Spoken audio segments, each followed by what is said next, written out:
Hello aspirants, आज के ज़माने में एविएशन सेक्टर बहुत तेज़ी से बढ़ रहा है और लोग हवाई यात्राएं ज़्यादा से ज़्यादा करने लग गए हैं। इसलिए इस सेक्टर में बहुत सी वैकेंसीज रहती हैं। आज हम अपनी वीडियो में केबिन क्रू, एयर होस्टेस और सीनियर केबिन क्रूज़ के सिलेक्शंस के बारे में बताना चाहेंगे कि वो किस तरह सेलेक्ट होते हैं और क्या क्या उनके लिए एलिजिबिलिटी क्राइटेरियाज होते हैं। तो सबसे पहले हम बात करते हैं कंपनी जब एडवर्टीज़मेंट निकालती है वो क्या क्या चाहते हैं। मेल एंड फीमेल दोनों अप्लाई कर सकते हैं, दोनों एलिजिबल हैं। नॉर्मली इनकी एजुकेशन क्वालिफिकेशन 10+2 होती है और किसी किसी में 10th क्लास को भी अलाउ करते हैं।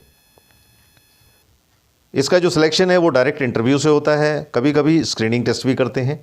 एज लिमिट सामान्यतः 18 से 25 साल होती है, कहीं कहीं 27 और 30 तक भी अलाउ करते हैं।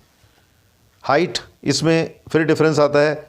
सामान्यतः जो इंडियन कंपनीज़ हैं वो 155, 157 तक हाइट मिनिमम मांगते हैं फीमेल की, और कोई कोई कंपनी 160 भी मांगती है। इस तरह से मेल जो है उनकी 165, 170 हाइट मांगते हैं मिनिमम, और इससे ज़्यादा होनी चाहिए। सबसे मेन चीज़ इसमें है आपकी फ्लुएंसी, कम्युनिकेशन स्किल आपकी अच्छी होनी चाहिए। अगर आप डोमेस्टिक में हैं, इंग्लिश हिंदी तो होनी ही चाहिए। यदि आपको कोई और भाषा भी आती है तो बहुत अच्छी बात है।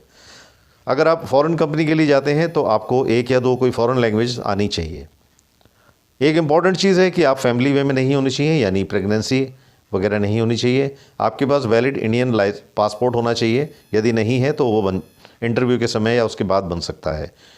जब आप कंपनी की यूनिफॉर्म पहनते हैं उसके बाहर जो विजिबल बॉडी पार्ट्स होते हैं उस पर कोई भी टैटू का निशान नहीं होना चाहिए। ये उनकी बेसिक रिक्वायरमेंट्स हैं इंटरव्यू के लिए अप्लाई करने के लिए। लेकिन जब आपका इंटरव्यू होता है तो आपको क्या क्या क्वालिफ़िकेशंस या क्या क्या गुण आपके अंदर होने चाहिए जो वो देखते हैं, इसके बारे में भी हम अभी चर्चा करते हैं। कंपनी के विज्ञापन में दी हुई कंडीशंस एंड क्वालिफ़िकेशंस के बाद जब आप अप्लाई करते हैं और इंटरव्यू के लिए आप जाते हैं तो क्या क्या चीज़ें आपके पास वो देखते हैं वो आप समझ लीजिए। सबसे पहली चीज़ है आप प्रेजेंटेबल हों और चार्मिंग हों, यानी आप खुश मिजाज हों और अपने आप को अच्छे से रख रखाव कर सकें। गोरा और काला ज़्यादा महत्वपूर्ण नहीं होता है, लेकिन आप कैसे अपने आप को रखते हैं वो ज़्यादा महत्वपूर्ण होता है।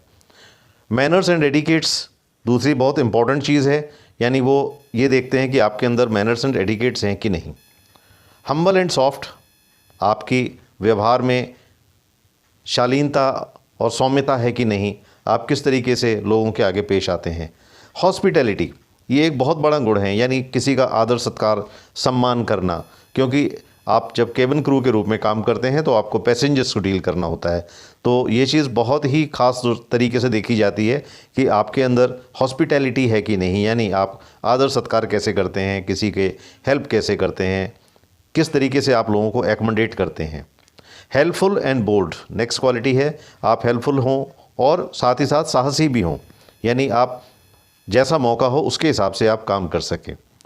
Basic knowledge of food beverage, ये एक एडिशनल क्वालिफ़िकेशन है। अगर आपने कोर्स किया है तो बहुत अच्छी बात है, यदि कोर्स नहीं भी किया है आपके पास ये क्वालिफ़िकेशंस हैं, ये गुण हैं तो बहुत अच्छी बात है। Basic knowledge of fire fighting, ये इसके लिए ज़रूरी नहीं कि आपने कोई कोर्स किया है, आप बिना किसी कोर्स के भी अगर आपको नॉलेज है तो ये बहुत अच्छी बात है।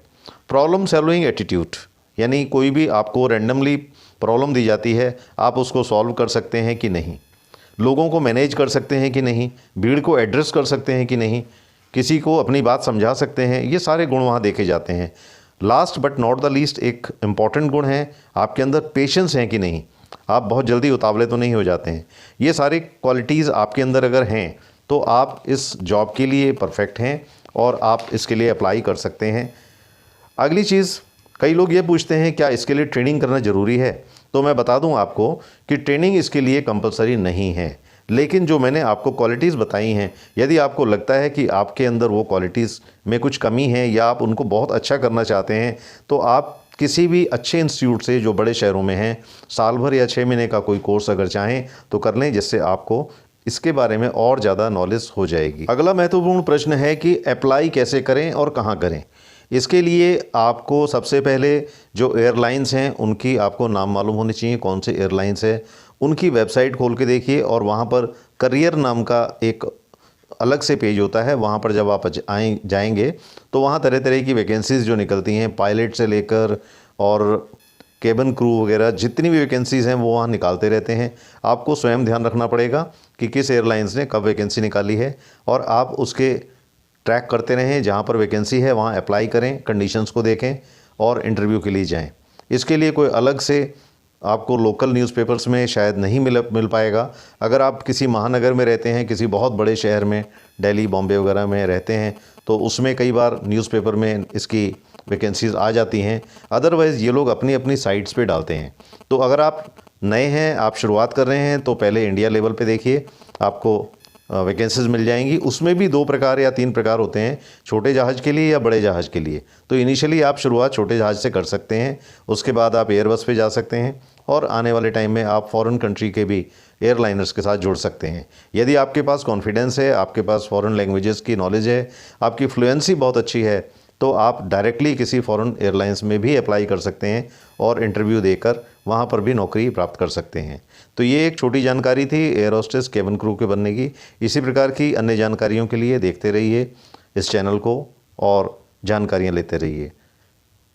ज़रूर लिखिए कि आपको वीडियो कैसी लगी, क्या ये आपके लिए हेल्पफुल थी। Thank you very much.